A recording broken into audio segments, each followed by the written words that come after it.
Welcome back to the Kosi Arsenal channel. My name is Kosi. Welcome back to a brand new video. Andrea Berta has started working on Arsenal and his magic is already being felt within the walls at the club. Now, this video is not about hyping Andrea Berta, but I think our transfer strategy is slowly and surely trying and starting to change into the direction that many Arsenal fans actually wanted to. Now, if you look at last summer, Arsenal wanted a striker, we wanted a midfielder, we wanted a wide attacker, and we also wanted a defender. Edu and Mikel Arteta managed to get a decent and really good talent in Ricardo Calafiori at the back, but we can actually say that the rest of the positions were not really felt well. Mikel Merino is not the best midfielder we could get out there, and so was Raheem Sterling among the wide attackers. But when you think about the deals that Arsenal are now shifting onto, the likes of Xavi Simons, the deals that we're going to talk about, and why I think Andrea Berta has already started doing his magic at Arsenal, I kind of feel like the effect and impact of a good sporting director is already underway at Arsenal, and we are gonna love it. Hit the like button, subscribe to the channel as well. This is how Andrea Berta is changing Arsenal's transfer strategy already before we even get into the summer of 2025, before Arsenal can spend a single penny on a single player. Let me know in the comment box below, do you think Andrea Berta is going to be one of the sporting directors that lead this summer? Do you think it's going to give us what we need in this market? Do you think we shall get a good striker, a good wide attacker, a winger, and a good attacking midfielder? Let me know already in the comment box below. Now, the couple of deals that Arsenal have already or had already started working on prior to the arrival of Andrea Berta, and therefore I don't want to give him all the credit. I'm not going to credit him for the Nipan deal. That deal is closed, but that is not Andrea Berta. I'm not going to give him credit for the Joan Garcia deal. He did spot him, and ultimately, he has not done the underground work that we have done on that deal. And so is the Martin Zubimendi deal. All these deals have been in the pipeline, and Arsenal have done a lot of underground work on them, especially with Zubimendi, Shesko, Nipan, and Joan Garcia. Those are not deals for Andrea Berta. Those are not deals that he is trying to get done at Arsenal. But one of the things I like about his strategy is he's going with experience and he's going with proven players. I mean, this is a guy that has been employed to take Arsenal from phase 4 to phase 5. What do you expect? I mean, I was very shocked when Arsenal, Mikel Arteta, Edu, and whoever was working with them were actually thinking of doing a very bad mistake that Manchester United have done, signing a 21-year-old striker from Germany to come and try and lead the line at the phase at which Arsenal are. I mean, when Manchester United went and signed Rasmus Højlund, it was a little bit funny for me. They wanted a player that could come in and score goals. They didn't have a 9. And they went for an expensive 21-year-old from Atalanta. It didn't make sense. Yes, he's a prodigy. Yes, he could do well. And Arsenal are trying to replicate that mistake. And that is the first deal that I want us to talk about. Andrea Berta has come in and changed the way Arsenal are looking at the striker approach and the striker situation. I mean, it was reported just a couple of days ago from The Athletic, especially David Onstein, and he replicated that information once again on The Athletic podcast yesterday, that Andrea Berta has come in and all of a sudden Arsenal are all over Victor Gyökeres. Now, he says it is not that Victor Gyökeres was not appreciated by Arsenal, but he was not among the priorities. Prior to Andrea Berta coming in, Arsenal were not looking in the direction of Victor Gyökeres. They wanted him at some point in time, but they had their own reservations about the player. So until Andrea Berta coming in, he tells Mikel Arteta, listen, you want a good striker, but you're also having a very ripe project. You don't want to bring in a 21-year-old that is going to blossom in 3, 4, 5 years. All of your players are blossoming right now. Declan Rice, Martin Odegaard, Thomas Partey, William Saliba, Gabriel. All those players are in their prime. They're ready to win. And you can see it. Even with Arsenal having such a bad season, we are second. Like, we are effortlessly second. That tells you anything you need to know about our project and about our squad. It's a good squad, and it's a squad that is ready to get to the next level and reach the next step. So you can't sign a 21-year-old striker in German to come and complete the phase. No way, it doesn't make any sense. So he comes in, and all of a sudden, Arsenal are all over Victor Gyökeres. Talks are being held, and that is the other thing that he has brought to Arsenal. Now, I'm not going to lie, Mikel Arteta and Edu were very good at agility. They signed players very quickly, and they started working on deals as early as January. But look at what Andrea Berta is doing. We are having talks with Gyökeres. We are almost completing Zubimendi. We are having talks with the management of Sané, and we are having talks with the management of Nico Williams as well. That means by the time Arsenal get to July, much of the work will be done. I mean, apart from these difficult deals, the Isak one, which is close to impossible. Maybe some deals that Arsenal are discussing internally. Lookman probably. Most of the deals that we want to do this summer are already moving. And Andrea Berta, as a good sporting director, that is what you've got to do. I remember his time at Atletico Madrid, ATM wanted a player, and we knew that they want that player almost like 6 months prior. Last summer, they signed Julian Alvarez. It was one of those transfers where you knew he was going to Atletico Madrid, and ATM just wanted a good price. But one of the transfers that actually brings out Andrea Berta's strategy and why we are seeing it at Arsenal right now is the Leno deal from Real Sociedad to Atletico Madrid.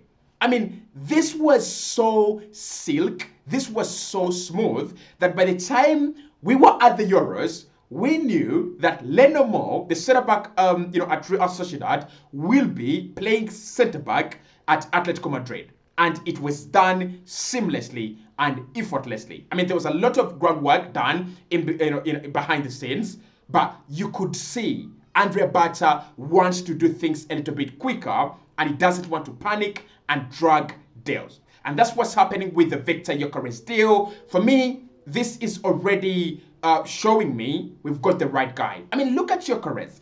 First and foremost, he's better than Šeško. No question about that. He's scored 40 goals this season.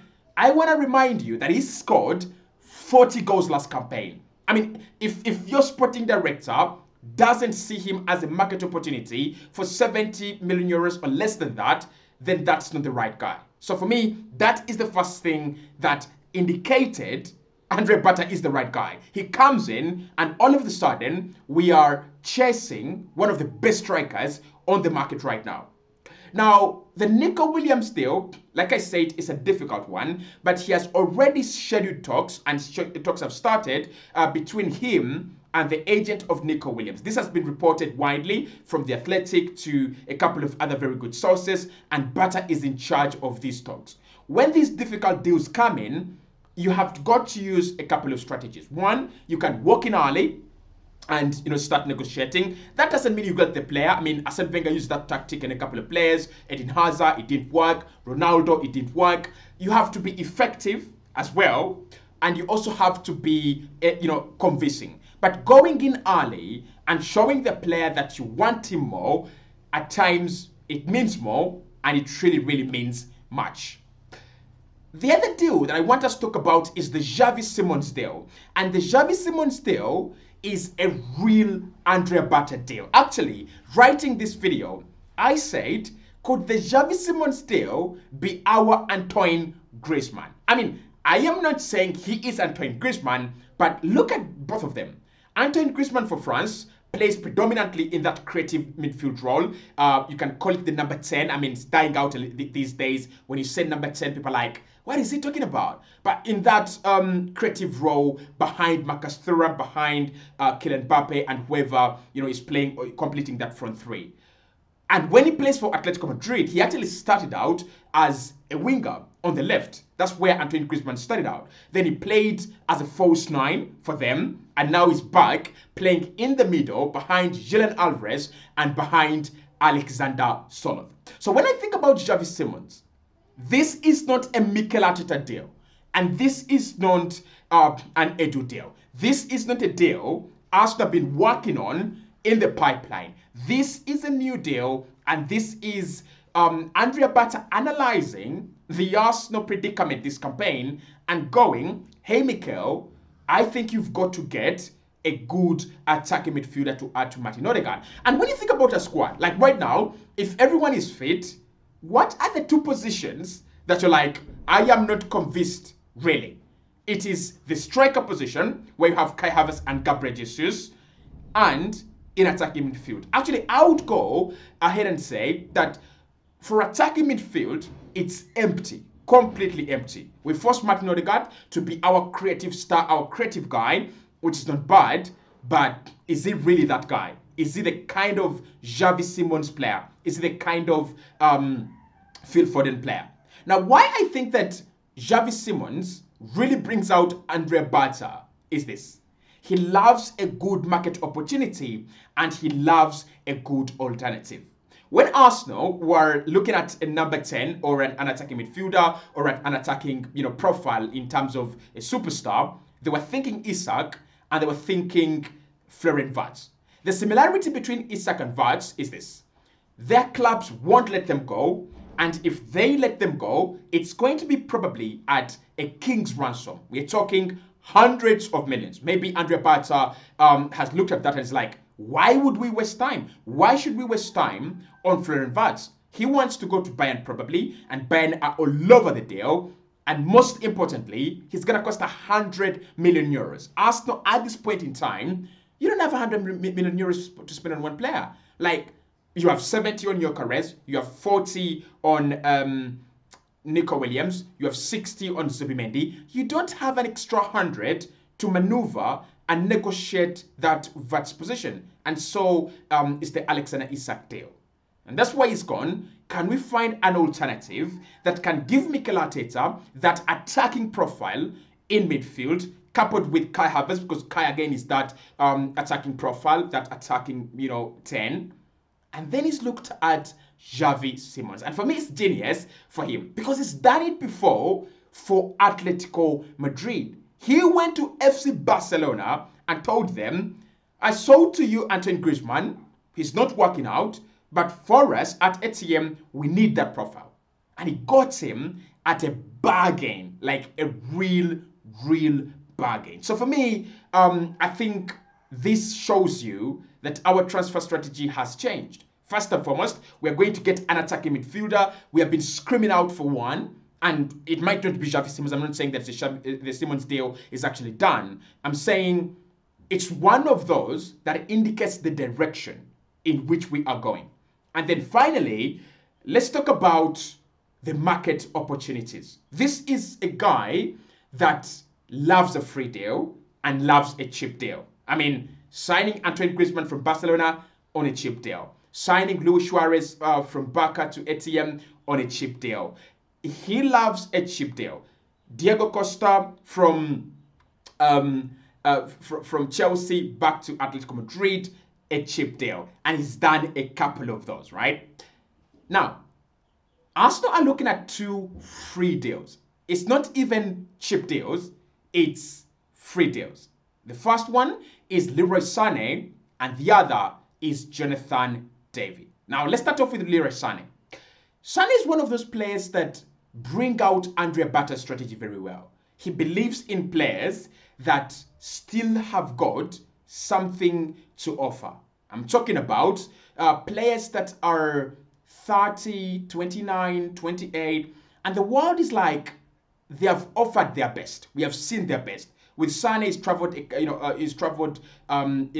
bit from Schalke in Germany to Manchester City, and then moving over to Bayern in Germany. So he's traveled a little bit, and people like, including myself, maybe it's over for Sané. I think it's a deal Arsenal could do and revive Sané. And I think he's looked at it and said, we need the numbers, we need experience. We're going to lose a lot of good experience in midfield, in Jorginho and Partey. Why don't we just do an experienced midfielder in Leroy Sané? It's a cut cost. You're not going to spend a lot on it. Maybe just the wages. You're getting experience and pedigree. sensible deal. And then you have the Jonathan David deal. I mean, if you want to get a second striker, it will cost you. Arsenal been linked with Jota, Hugo Ekitike, and the others. So why don't we go and do the Jonathan David deal? And that's what he's done. It's a free deal. Again, market opportunity for a striker who's scoring 13 to 20 goals per campaign. And he's a player that can come in, will not put you under a lot of pressure. Yes, he starts for Canada, and maybe that could be a reason for him to want to start almost each and every game. But I think Arsenal can actually deal with that. So for me, when I think about the Arsenal transfer strategy, these are beautiful players, and they're very good, beautiful positions that we're now looking into. That is Xavi Simons, Gyökeres, Jonathan David. Deals that might not cost us a lot of money, but will bring us a lot of value. And it's only a good sporting director. I'm not saying Eddie wasn't good, but if you're good as good as Berta, this is what we are going to see, and this is what we expect. I'll see you right in the next one.